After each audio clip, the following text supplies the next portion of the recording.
Shalom, my dear people, shalom. The final days of this liturgical year is coming on. We celebrate today the 32 Sunday Ordinary Time, the final period of this ordinary time.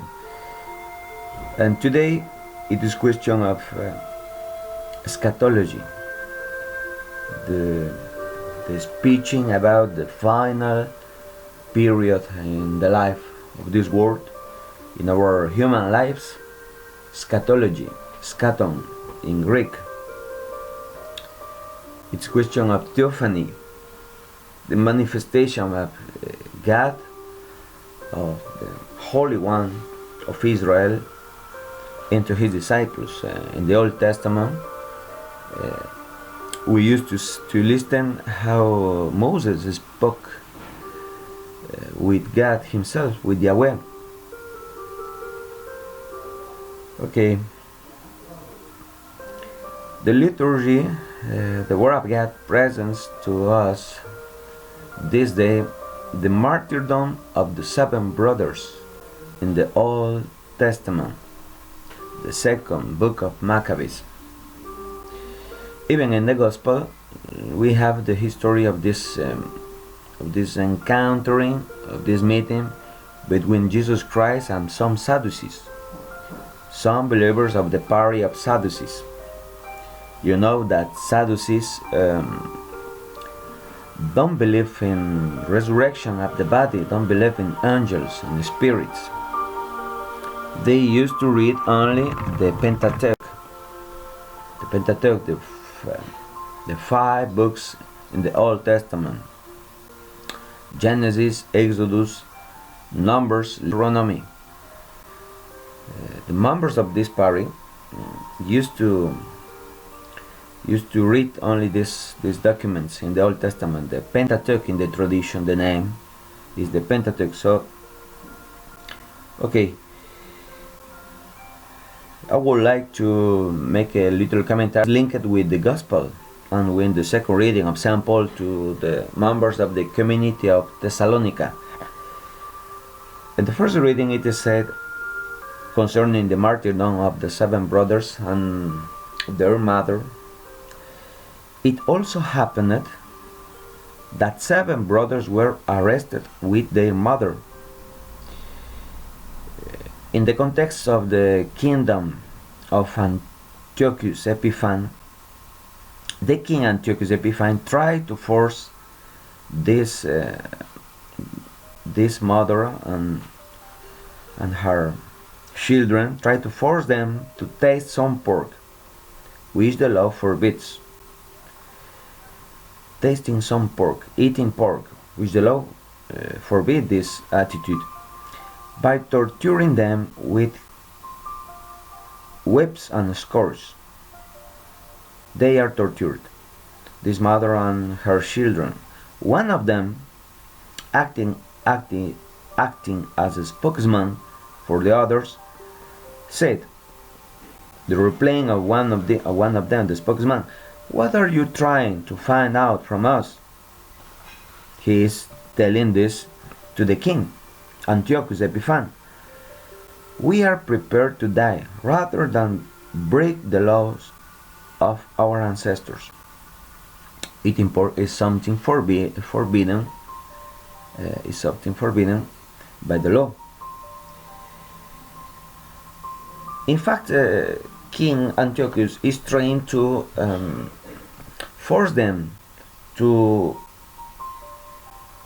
commit apostasy to the faith of Jewish tradition, apostasy, to reject Yahweh and his laws.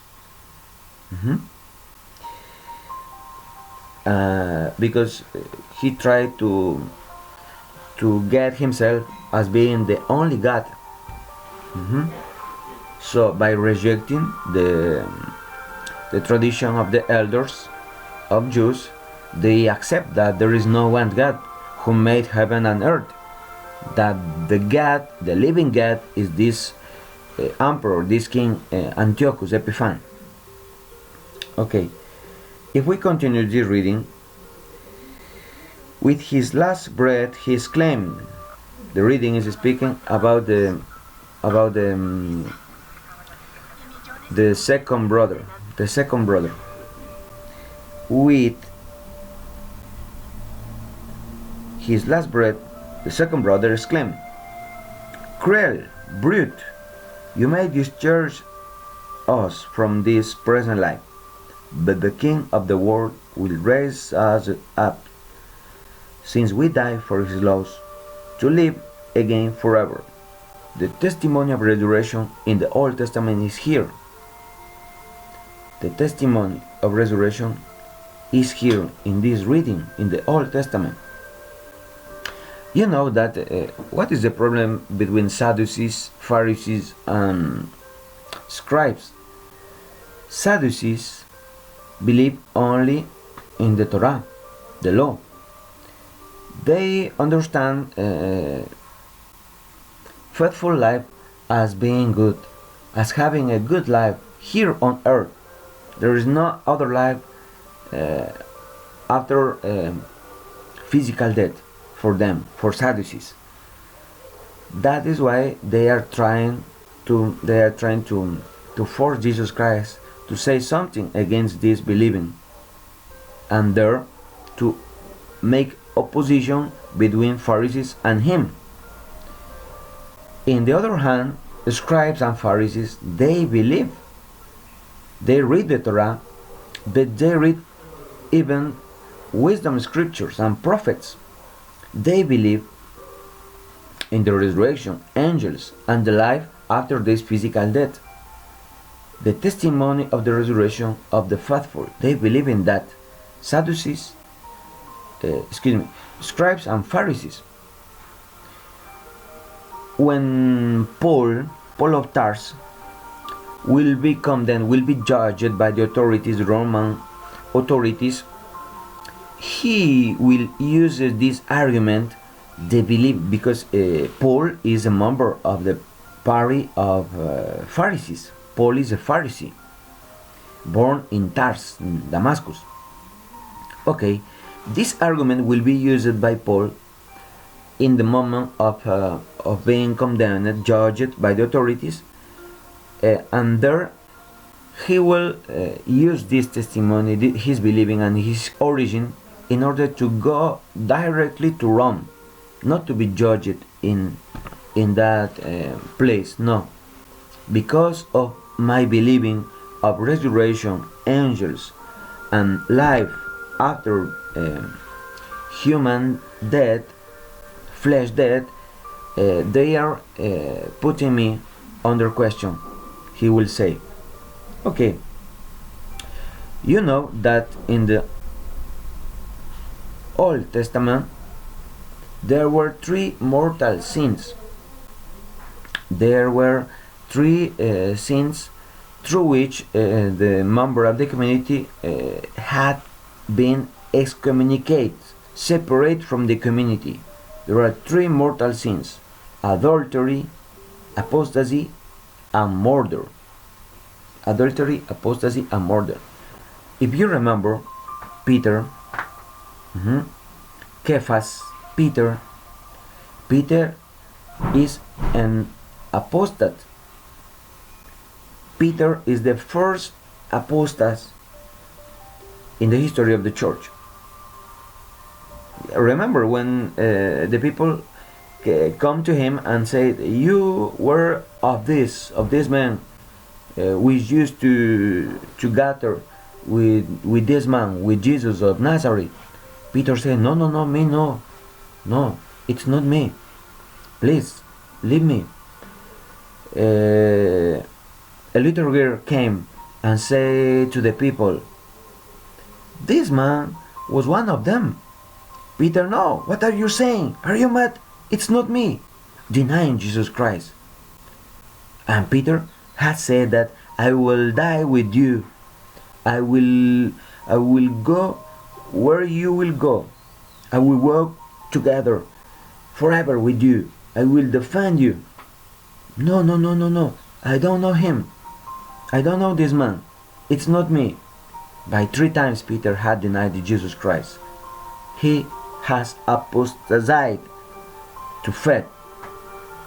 But the marvelous thing of Jesus Christ is that even in this case, the first holy man, the prince of the church, has passed by apostasy, which means that a great sinner, you and me, by being apostate, by being murderer, adulterous, a great sinners, we can become the prince of the church.